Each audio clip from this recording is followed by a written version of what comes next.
Welcome to True Echo, where real courage echoes louder than prejudice. In today's story, a single mother, once MIT's brightest mind, now working as a night janitor, solves a $500 million tech crisis in seconds. What the billionaire CEO does next will leave you speechless. This is not just a tale of genius hidden in plain sight, it's about resilience, redemption, and the kind of quiet brilliance the world often overlooks.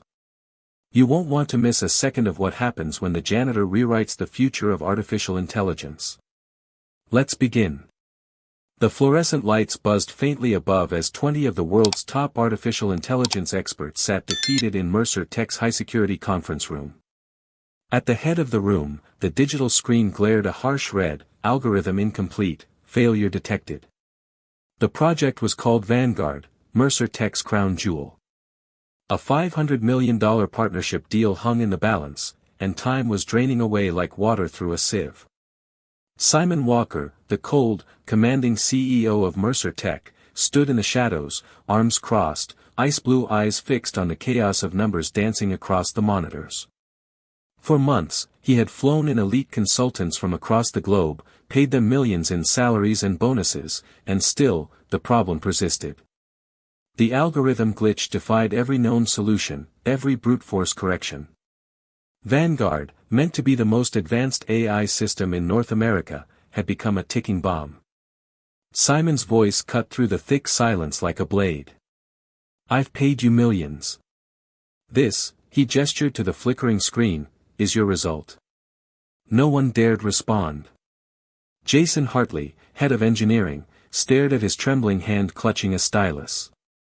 He had built his career on dominance, on status, on outshining others. But now, under Simon's glare, he looked like a fraud caught red-handed. "We have 3 days," Simon continued, each word sharp and deliberate. "If this project fails, Mercer Tech loses everything. And so do you." With a final, ominous glance around the room, Simon turned and slammed the glass door shut behind him. The echo reverberated long after he disappeared. The room remained still, no one wanted to acknowledge the truth. They were lost. Outside that glass wall, unnoticed by any of the so-called geniuses, a woman in a faded janitor uniform pushed her cart quietly past. Her mop left faint trails on the marble floor. Her expression was calm, unreadable, but her eyes, deep brown, sharp, flicked instinctively toward the digital screen. Just for a second, Rachel Brooks paused. The mess of variables and code scrawled on the conference whiteboard hit her in the gut. Something about it felt wrong. Her brain, long dormant from its days at MIT, clicked into gear without her permission.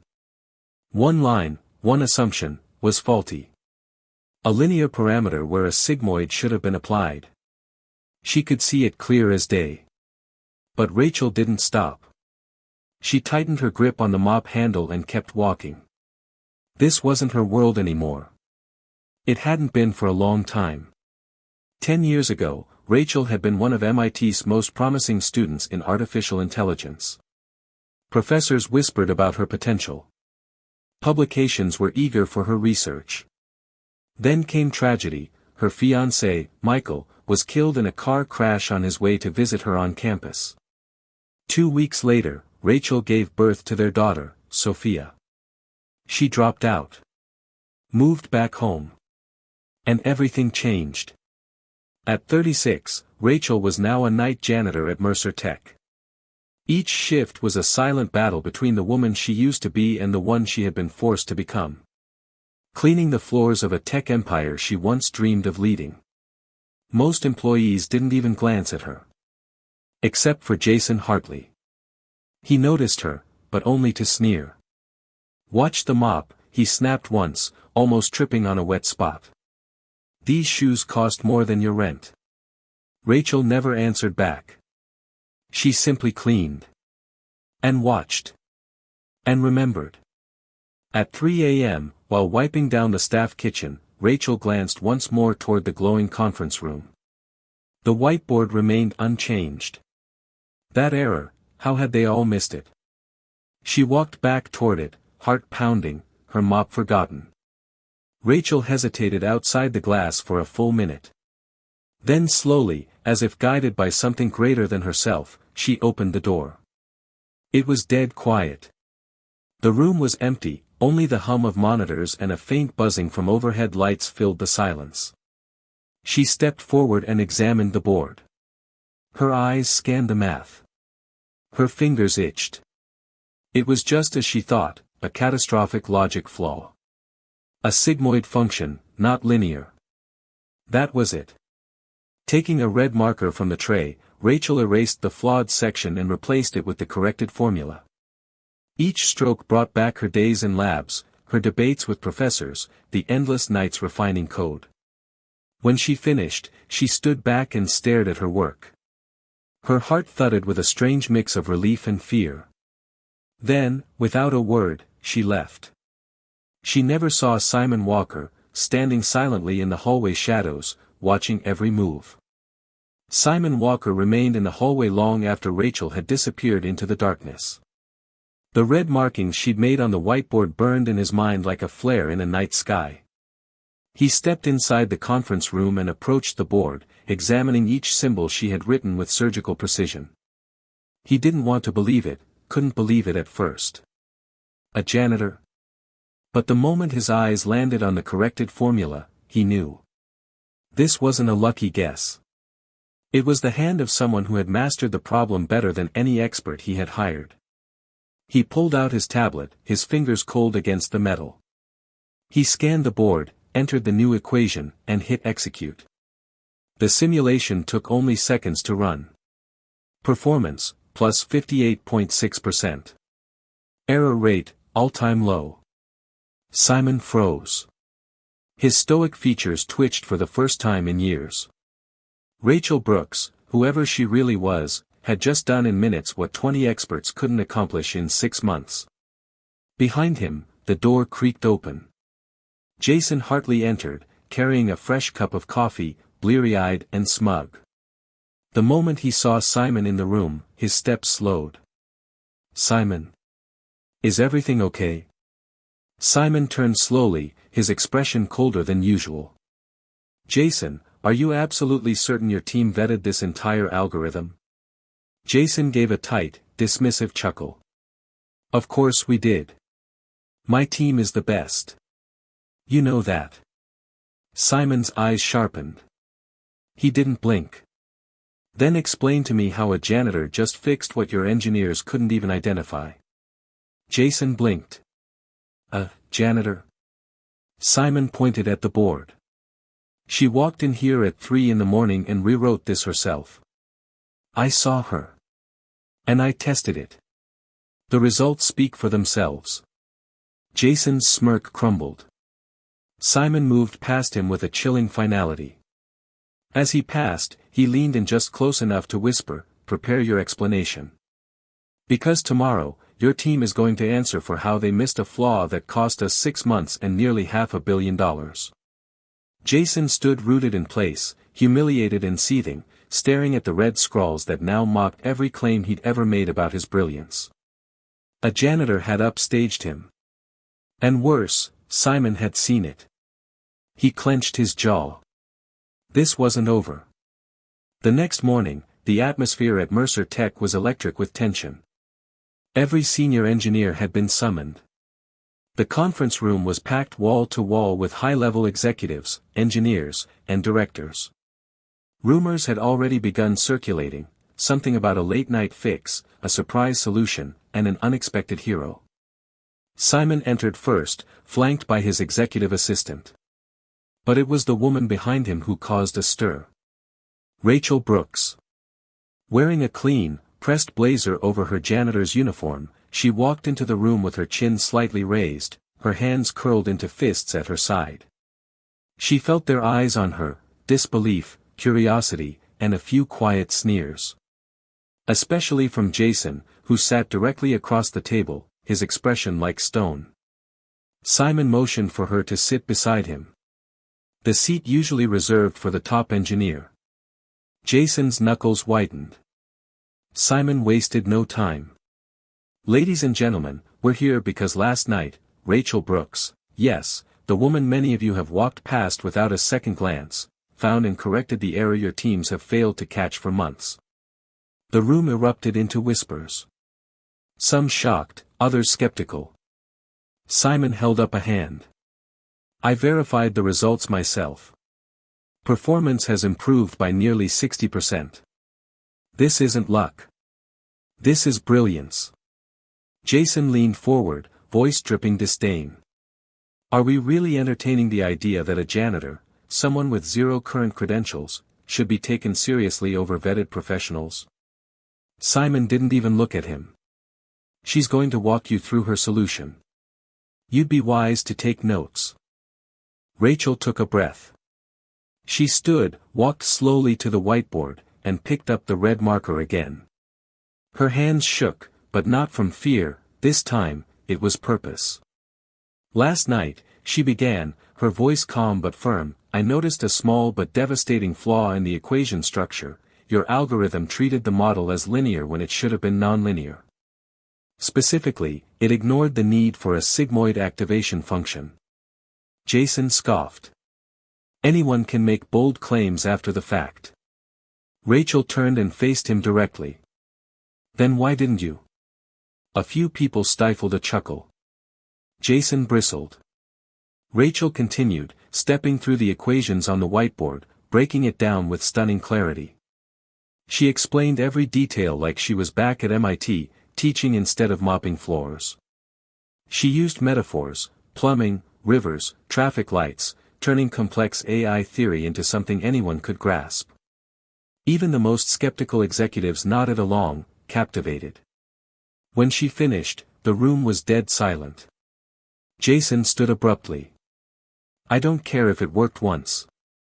You can't trust a system fix from someone who doesn't even belong in this department. Simon turned to him, voice deadly calm. And yet I trusted your department with $500 million and got nothing. Jason's face twisted in rage. This isn't over. You're right, Simon said. It's just beginning. That afternoon, Jason gathered his most loyal team members in a darkened side office. His voice was low, furious. We're going to make her regret this. No one dared to protest. He outlined a plan. No collaboration, no inclusion, subtle sabotage. They would drown Rachel Brooks in bureaucracy and isolation until she broke or left on her own. And while Jason plotted his quiet war, Rachel was in the break room, texting Sophia's babysitter, unaware that her victory had just painted a target on her back. But if Jason Hartley thought she would go down quietly, he was about to learn that Rachel Brooks wasn't just brilliant. She was unbreakable. By the end of the week, Rachel Brooks understood exactly what kind of battlefield she had walked into. On the surface, Mercer Tech's glossy hallways and high-tech offices remained the same. But beneath it all, a silent war had begun, one waged with backhanded compliments, quiet exclusions, and purposefully missed emails. Jason Hartley had moved quickly. Within days, Rachel was cut off from internal documents, left off calendar invites, and subtly humiliated in every group conversation. A report she'd written on system optimization mysteriously vanished from the shared server. When she asked a team lead about it, he gave a nonchalant shrug. I never saw it uploaded. Rachel knew better. She wasn't being paranoid. She was being targeted. But despite the cold shoulders and passive-aggressive remarks, Rachel pressed on. Each morning, she dropped Sophia off at school with a smile and a kiss, then walked into Mercer Tech with her shoulders squared and head high, even when her stomach twisted with dread. She kept her eyes on her work. Quietly fixing bugs, proposing improvements, and sending clear, brilliant analyses to Simon directly. He never once failed to reply with precision and thanks. Simon Walker had kept his promise. He defended Rachel in board meetings and ensured she had the authority her new title commanded. But he also knew he couldn't monitor every battle behind closed doors. And Jason was clever. Instead of outright rebellion, he sowed doubt in whispers. She's sharp, sure, but she lacks experience. Did she even finish her degree? You think she can lead a team that's never respected her? To some, those questions felt valid. To others, they were dangerous. And Rachel knew how dangerous whispers could be. One evening, after an exhausting meeting where every one of her suggestions had been dismissed with tight smiles and shrugs, Rachel sat alone in the parking lot. The city lights twinkled on her windshield as she gripped the steering wheel with trembling fingers. She thought of giving up. She had tried, hadn't she? She had proven herself. What more did they want? Then her phone buzzed. It was a photo from Sophia, smiling brightly at the science fair, holding up her second-place ribbon. The caption below read, "I told them my mom taught me how to think big." Rachel stared at the message. And then, like steel being reforged, her resolve returned. She wasn't going anywhere. The next morning, Rachel walked into the office wearing a crisp white blouse and black blazer. Her natural curls framed her face like a crown. She didn't walk like someone who needed approval anymore. She walked like she remembered who she was. MIT hadn't made her brilliant. Life had. Her loss, her sacrifices, her grit, those were her qualifications. And Rachel was about to remind them all. That afternoon, in a major Vanguard planning session, Jason outlined a deeply complex strategy for a secondary AI module. His voice was confident, his gestures broad. Several executives nodded along, half understanding but unwilling to admit it. Rachel listened quietly. When he finished, Simon turned to her. "Rachel? Thoughts?" She stood slowly. "Jason's solution sounds advanced. It's certainly expensive. But the problem is, it won't work." Gasps scattered across the room. Jason's head snapped toward her. "Excuse me." Rachel walked to the front, picked up a marker, and in 5 strokes, drew a simplified schematic on the board. "You're trying to fix a wheel by adding another engine. But the axle's broken. You're feeding noise into a corrupted secondary node." She paused, letting the silence speak.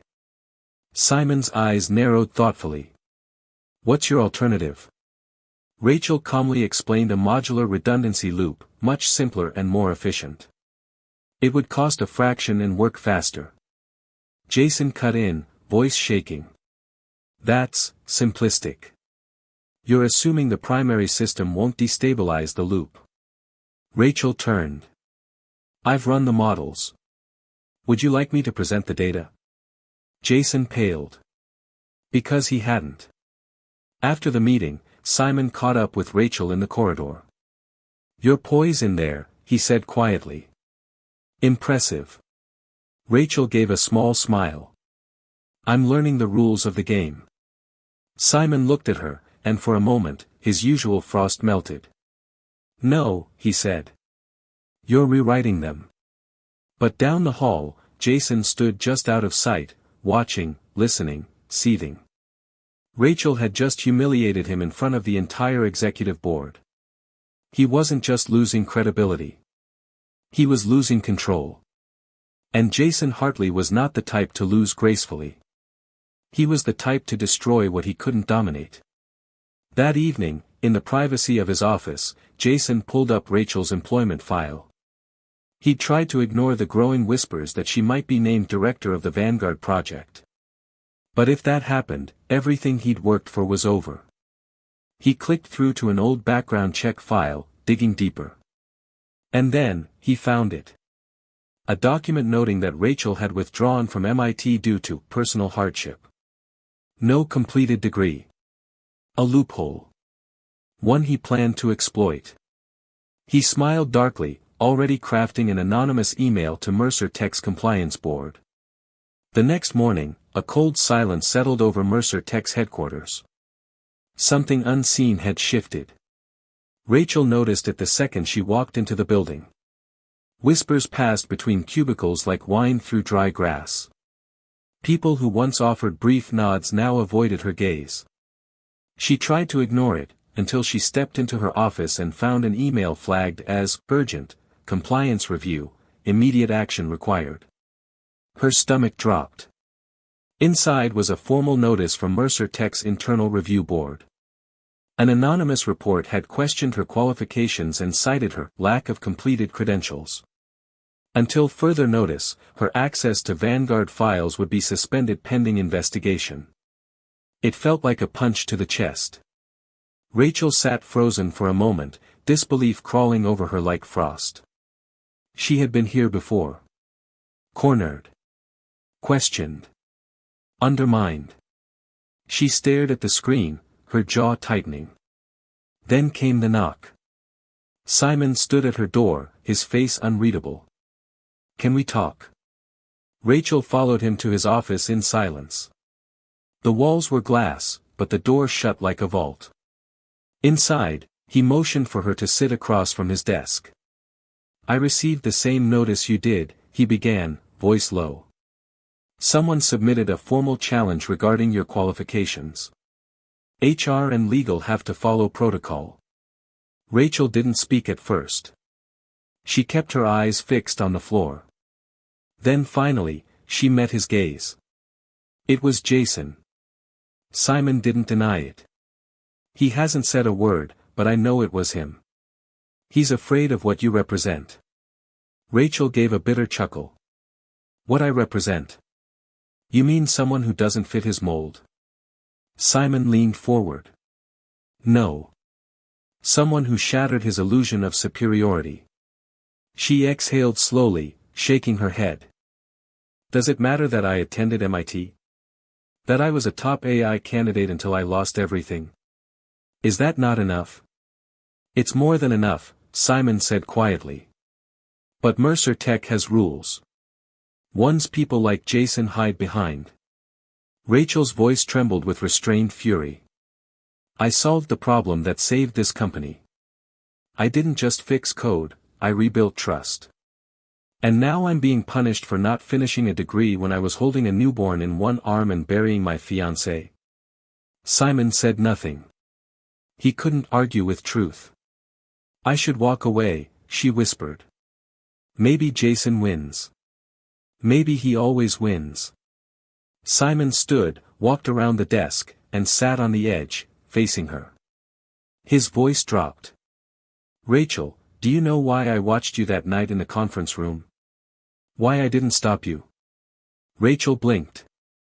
"Because I was fixing what your entire team missed." "No," he said, shaking his head. "Because I saw someone do something with more courage than I've seen in decades. Not just intelligence, conviction." He placed a folder gently on the table. "The investors who attended your presentation. They called back. They want to fast-track the Vanguard system and they want you on stage next month for the national launch. Publicly." Rachel's eyes widened. "But, how? If the investigation—" "I'll handle the board," Simon said, his eyes sharp. "But I need to know, are you in?" Rachel looked at the folder. She thought of Sophia. She thought of her old dreams, the ones she used to chase before life knocked her off course. And then she thought of Jason Hartley. She lifted her chin. "I'm in." But Jason wasn't done. The next week, he unleashed a more insidious form of attack, coordinating with 2 project managers to quietly misattribute Rachel's work. They filed code changes under junior engineers' names, blocked her from certain databases, and even deleted her meeting requests before they went out. Rachel noticed almost immediately. But rather than confront them, she did something else. She documented everything. Emails. Timestamps. Code history logs. Even hallway conversations. She compiled it all, not just for self-defense, but for something larger. She was tired of defending herself. It was time to expose the rot at the heart of Mercer Tech. 2 weeks later, during the Vanguard national launch rehearsal, Rachel walked onto the main stage at the company's headquarters. The room was full, press, investors, department heads. Jason stood to the side with arms crossed, still confident she'd falter. Rachel tapped the mic, her voice calm and measured. "Before I begin this technical presentation, I'd like to share a brief story." The room hushed. "I started working here as a janitor. Every night, I'd clean these floors and glance at the whiteboards filled with equations. I didn't step in because I knew people like me weren't expected to speak up." She paused. "Until one night, I did." Behind her, a massive screen lit up with her revised AI algorithm. The same one Jason's team had claimed to vet. "I fixed this formula. The results saved a $500 million contract." But what followed wasn't praise, it was quiet sabotage. Gasps rippled. Rachel pressed a remote. Screens behind her began displaying data logs, code timestamps, and security cam stills. The room froze. She turned slowly. "For the past 3 weeks, my work has been stolen, my access denied, and my ideas misrepresented, all coordinated by internal actors to undermine me." Jason went pale. Simon stood up slowly from his front row seat, not to interrupt, but to support. Rachel continued, her voice unwavering. "I'm not here asking for sympathy. I'm here demanding accountability. If Mercer Tech truly believes in innovation, then we must also believe in integrity." She turned to Jason, eyes sharp. "Even when it's inconvenient for the powerful." Silence. And then, thunderous applause. The room exploded into cheers. Some stood. Others clapped slowly, processing what had just happened. But one thing was clear, Rachel Brooks had just changed Mercer Tech forever. Jason tried to storm out, but security gently stopped him at the door. Simon nodded toward the guards and turned back to the stage. He joined Rachel as the applause began to fade, then leaned into the mic. "Effective immediately, Jason Hartley has been placed on administrative leave pending investigation." Cheers again. Even louder this time. Simon turned to Rachel. "And effective immediately, Rachel Brooks will serve as Chief Innovation Officer for Mercer Tech." She froze. The crowd erupted. Tears brimmed in her eyes, but she didn't cry. Not here. Not now. Because she had more to do. Rachel took the mic one last time. "I dedicate this to every janitor, every overlooked woman, every person ever told they didn't belong. You do. You always did." She stepped back, heart pounding, as the cameras flashed. But this time, they weren't recording her downfall. They were capturing her rise. By the next morning, Rachel Brooks' name was trending across every tech and business news platform in the country. Janitor turned tech executive shocks industry with $500 million AI fix. MIT dropout exposes sabotage inside Mercer Tech live on stage. CEO appoints single mom as CIO after public meltdown. The headlines were sensational. The story had everything the media loved: genius buried beneath obscurity, workplace betrayal, corporate redemption, and an unexpected heroine. Rachel had become the face of a revolution neither she nor Mercer Tech could have foreseen. But within the company, not everyone celebrated. Despite Jason Hartley's suspension, remnants of his influence remained: senior staff who still bristled at Rachel's promotion, who muttered behind closed doors that it was all for publicity, a PR stunt to cover up internal chaos. Rachel wasn't surprised. Change never came easy. And she didn't expect approval from people who'd refused to see her before. But she did have Simon Walker's full support. In the days following her promotion, Simon called a company-wide meeting. His message was clear and uncompromising. Rachel didn't just fix a technical error. She fixed a cultural one. One that all of us let fester. We won't let it happen again. He announced a formal overhaul of Mercer Tech's promotion and inclusion policies, removing back-channel recommendations, implementing blind evaluations, and launching an internal mentorship program aimed at discovering hidden talent from every level of the organization. Rachel stood at his side, calm but resolute. It wasn't just about her anymore. She was building something bigger. At home, the transformation had changed more than just her title. For the first time in years, Rachel had time, real time, to sit with Sophia during homework, to cook a meal that didn't come out of a microwave, to breathe. Their apartment, once dim and cramped, felt filled with sunlight and new possibilities. One Friday evening, Sophia curled into her lap, her tiny fingers tracing the cover of Rachel's old AI textbook. "Mom," she said, "is it true you were the smartest girl at your school?" Rachel smiled softly, brushing a curl from Sophia's forehead. "That's what some people used to say." Sophia looked up.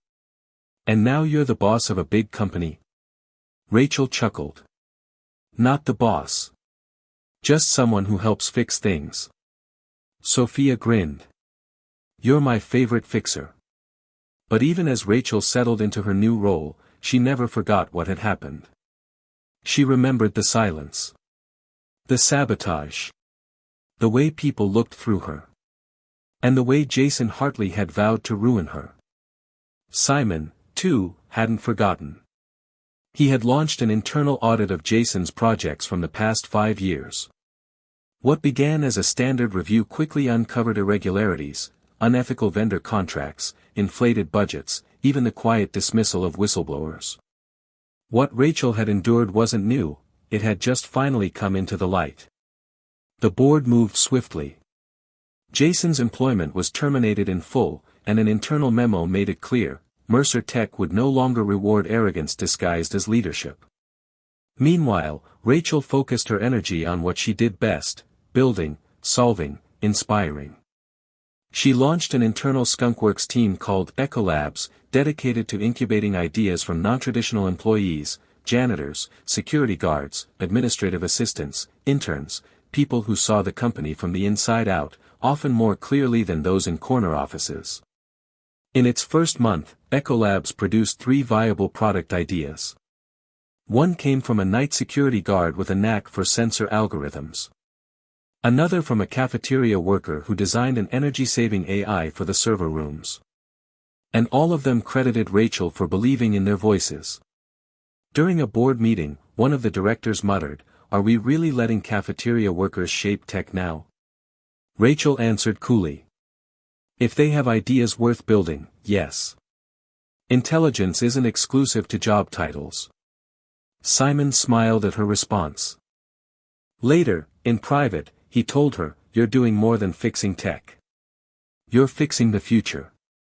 But even with progress, the past still echoed. One afternoon, as Rachel exited the elevator, she nearly collided with a familiar figure, Jason Hartley. He looked thinner, paler, his once perfect suit now slightly wrinkled. But his eyes hadn't changed. They were still filled with resentment. "What are you doing here?" Rachel asked, instinctively stepping back. Jason gave a bitter smile. "This building used to belong to me. Thought I'd come and see what it looks like now." "You mean now that it runs on merit instead of ego?" she shot back. Jason didn't flinch. "You got lucky." "No," she said calmly.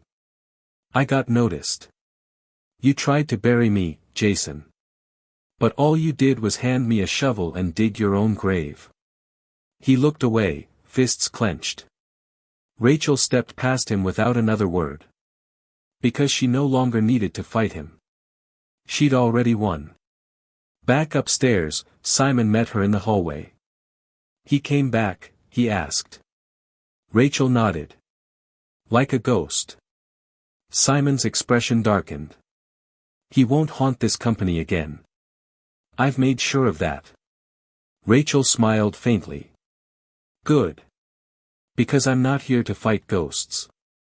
I'm here to build something better." And she was. Under her leadership, Mercer Tech's culture began to shift. Meetings that once felt like battles became collaborative sessions. Staff who'd kept quiet now offered bold suggestions. Departments that had siloed themselves began to open up. In every hallway, Rachel saw signs of the company she once dreamed of joining as a student. And now, finally, she was building it.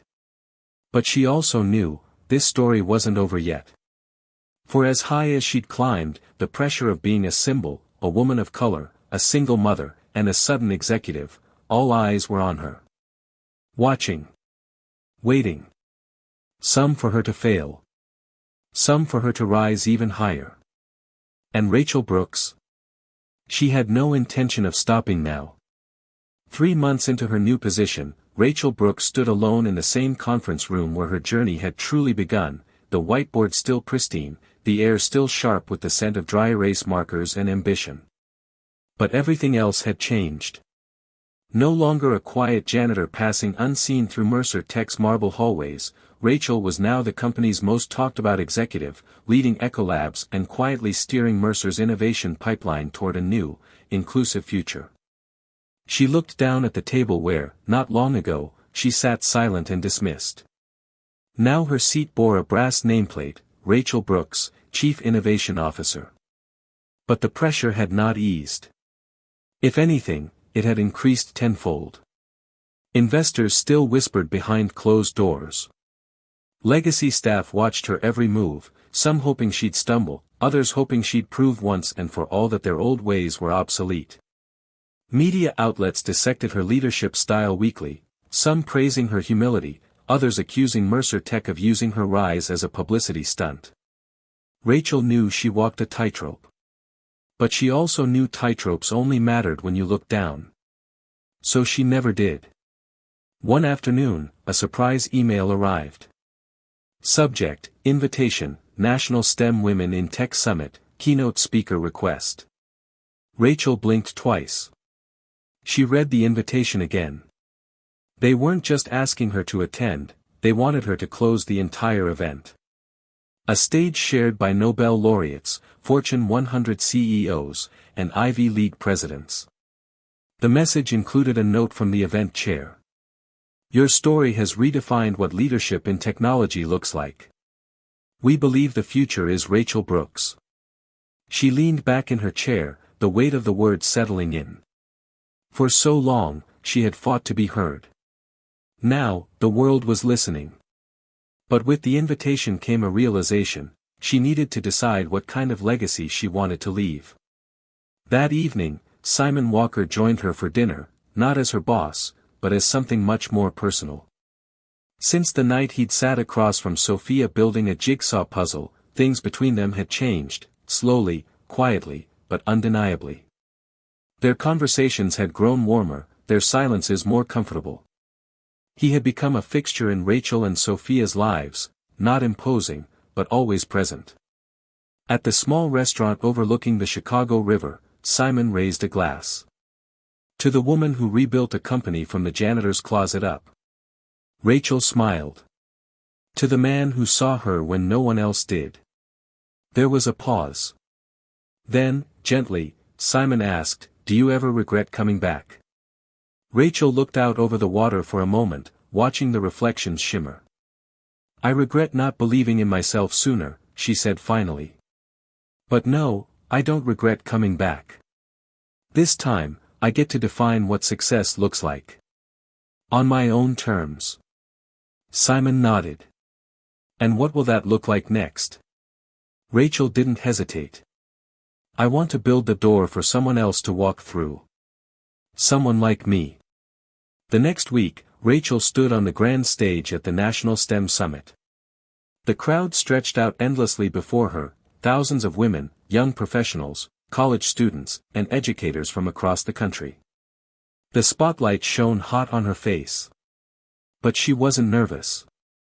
She had already survived far worse. She approached the podium and spoke into the mic, her voice steady and warm.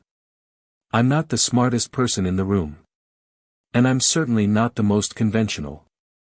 I'm a mother, a widow, a woman who once cleaned offices late at night to feed her daughter. But I'm also someone who saw a problem no one else did, and wasn't afraid to fix it." The crowd listened in breathless silence. "The truth is," she continued, "genius doesn't always wear a lab coat or a tailored suit. Sometimes, it wears a uniform. Sometimes, it comes with calloused hands and tired eyes. The greatest mistake we can make is to overlook brilliance simply because it doesn't look the way we expect it to." Applause thundered through the hall. Rachel smiled, not out of pride, but purpose. Back at Mercer Tech, the effect was immediate. Applications for entry-level roles tripled overnight. Ecolabs received hundreds of proposals from across departments. The HR inbox was flooded with resumes from candidates who'd never believed they had a shot in the tech world. Rachel took them seriously.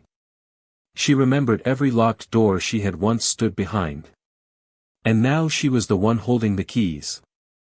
Meanwhile, Jason Hartley sat in a sterile downtown office, staring at the headlines on his phone.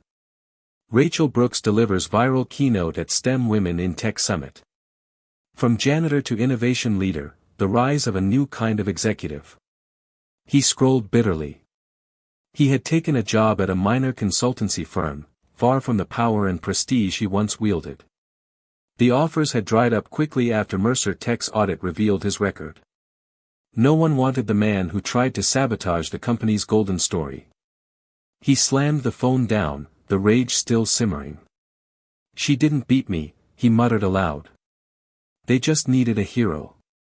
But deep down, Jason knew the truth. Rachel had earned everything. And he had lost everything because he'd underestimated her. Back at home, Rachel tucked Sophia into bed.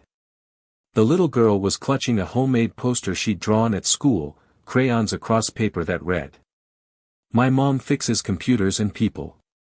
Rachel chuckled softly, brushing a kiss across Sophia's forehead. "Sleep tight, baby." Sophia stirred. "Are you going to fix more things tomorrow?" Rachel sat quietly for a moment. Then she smiled. "Always." She stepped out into the quiet hallway, her heart full. She wasn't just building a company anymore. She was building a legacy. Months passed. Rachel Brooks had become more than just a success story, she had become a symbol. Mercer Tech stock had risen steadily since her rise, with analysts publicly citing cultural transformation and unconventional leadership as core factors. Investors called it the Brooks effect. But Rachel never lost sight of what mattered most. Not the title. Not the spotlight. But the people no one else saw. One evening, after a long board strategy session, she found herself walking the late-night halls of Mercer Tech again. The halls were quiet now, like they had been when she was just another invisible silhouette behind a mop. She paused beside the janitor's closet, now refitted with high-tech maintenance gear, and smiled. A woman emerged, mop in hand, middle-aged, tired eyes, nervous when she saw Rachel. "Oh, Ms. Brooks. I'm sorry, I didn't mean to get in your way." Rachel stopped her gently. No, what's your name?" "Angela." "Well, Angela," Rachel said warmly, "I used to clean these halls, just like you. I know how easy it is to be overlooked." Angela looked stunned. "You? But you're the CIO." "I'm also a mom," Rachel said. "A woman who didn't finish her degree. A person who lost everything and had to rebuild from the ground up." Angela nodded slowly. "I've always wanted to finish school, thought it was too late." Rachel smiled. "It never is. Not if you still believe in yourself." Then she handed Angela her business card. "If you ever have an idea, any idea, about how to make this place better, I want to hear it." Angela took it like it was gold. In early spring, Mercer Tech hosted a groundbreaking innovation summit under Rachel's leadership. But unlike every year before, this summit had a twist. For the first time, janitors, cafeteria workers, junior staffers, and support team members were invited to pitch ideas alongside engineers and analysts. Some scoffed. Others rolled their eyes. But then a 19-year-old mailroom intern pitched a revolutionary internal routing software that cut document processing time in half. A quiet IT assistant designed an AI voice monitoring system that improved customer service compliance. One by one, Rachel's vision proved itself, talent was everywhere. You just had to stop looking down long enough to see it. On the final night of the summit, Simon Walker stood at the podium, the stage lit behind him in Mercer Tech blue. I've worked in this industry for over 20 years, he said.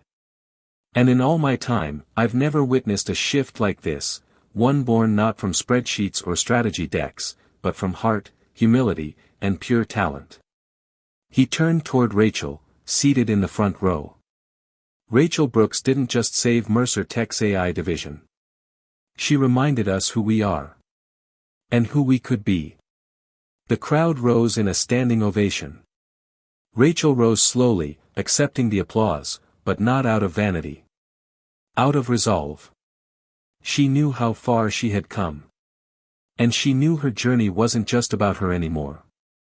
Later that night, after the crowd had dispersed and the building dimmed, Rachel stood alone on the balcony of the 45th floor.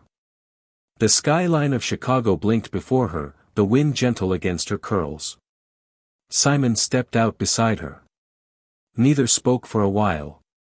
Finally, he said, "You know, when I first saw you that night, I didn't even know your name. I just saw someone who didn't belong in the room."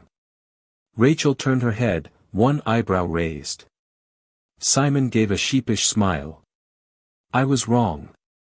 Rachel laughed quietly. "You're not the first. And I hope," he added, "I'll be the last." He took her hand, carefully, gently. "I told you once that Mercer Tech needs you. But now I realize. I do too." Rachel looked at him, this man who had once ruled by numbers and fear. Now standing beside her with humility, love, and loyalty. "Simon," she whispered, "you changed too." He nodded. "You made me want to." Then, in the soft breeze of that rooftop evening, he leaned in, and for the first time, they kissed. Not out of impulse, but out of deep, hard-earned trust. A year later, Rachel's name was etched on the company's founder's wall, not because she created Mercer Tech, but because she saved it. More than once. Sophia, now 7, walked past the plaque with a backpack almost too big for her small shoulders, holding her mom's hand. "Are you famous now, Mom?" she asked. Rachel chuckled. "No, baby. I'm just, remembered." Sophia smiled. "When I grow up, I want to be just like you." Rachel knelt down, met her daughter's eyes, and whispered, "You're already more than I ever was." And in her heart, Rachel knew, whatever challenge came next, whatever battles waited around the corner, they would face them together. She wasn't a janitor anymore. She wasn't even just a tech leader. She was a mother. A mentor. And a movement. Rachel Brooks' journey proves one unshakable truth. Genius doesn't ask for permission. It just keeps showing up, until someone finally sees it. It doesn't matter where you start.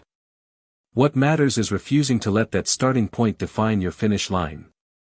Because courage is not about being seen. It's about doing what's right, even when no one's looking. If this story moved you, inspired you, or made you believe in the power of unseen brilliance, please subscribe, share it with someone who needs to hear it, and leave us a comment. What would you do if no one believed in your potential? Would you still rise? Thanks for watching. We'll see you in the next powerful episode, right here on True Echo, where your story always matters.